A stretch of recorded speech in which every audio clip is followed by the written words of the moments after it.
going to work. It's going to work. Check this out, he says. Maybe I'm just too wildly optimistic.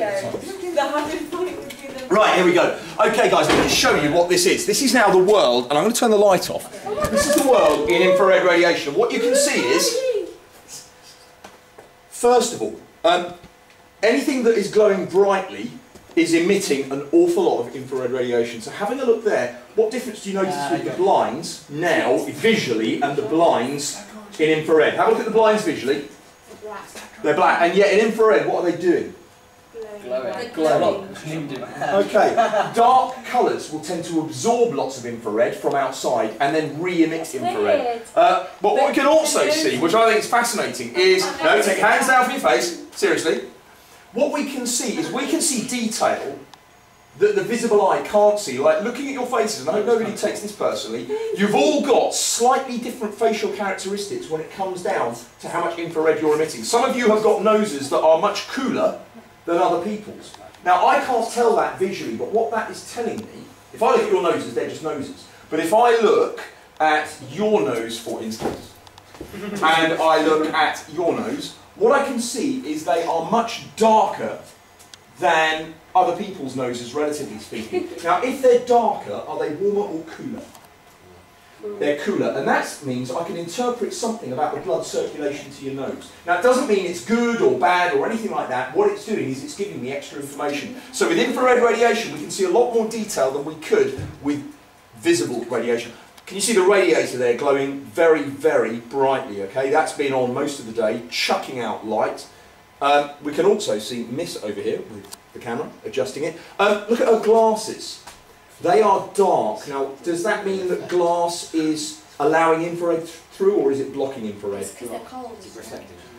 Now, they could be cold, but it might be that the infrared that she's giving off from her body is getting blocked by her glasses. Because if you take your glasses off, Miss, you can see her eye sockets are giving off infrared radiation, all right, but it's having a difficulty getting through the glass. Thanks very much.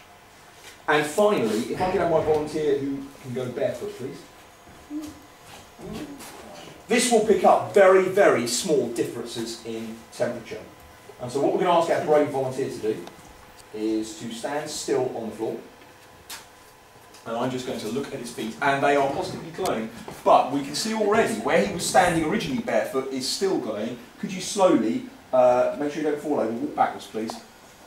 And we can see that the floor has been warmed up, and we can see an infrared footprint. Remember, what we're seeing here is probably small amounts of sweat that have been secreted from his feet. That is warmer than the surroundings, and that's giving off infrared radiation. But actually, we'll be able to plot these for several minutes after he's gone away. And so with infrared radiation, we can see a lot more detail, and we can pick up a lot more information than we can if we just confine ourselves to the visible spectrum. What do you notice about the board and what's on that actual board there? Can you see a slight infrared reflection? Yeah. Okay, and so different surfaces will also reflect infrared radiation. It's just like light, travels at the same speed, but it's got a lower energy, and it's got a longer wavelength, and wavelength is something we'll be coming to later on this term. Okay. So there you go, the world in infrared. Okay. Actually, it's rather hot. Isn't there a reason it's red and like hot things low red? Yeah, now if something's hot enough, it won't just give off infrared, it'll start giving off visible light. Do you remember the coins that we did? Yeah. Okay. When you first heated them up, were they giving off visible light? No. It's just infrared that you could feel, but when we heated them up enough, eventually they were still giving off the infrared, but they started giving off visible light. And if you have something like a light bulb filament made of tungsten, it will be getting to thousands of degrees and giving off white light. Can I just film this part before we do our last practical? I want to film a little bit about the camera. Just going to repeat all that with you guys on camera.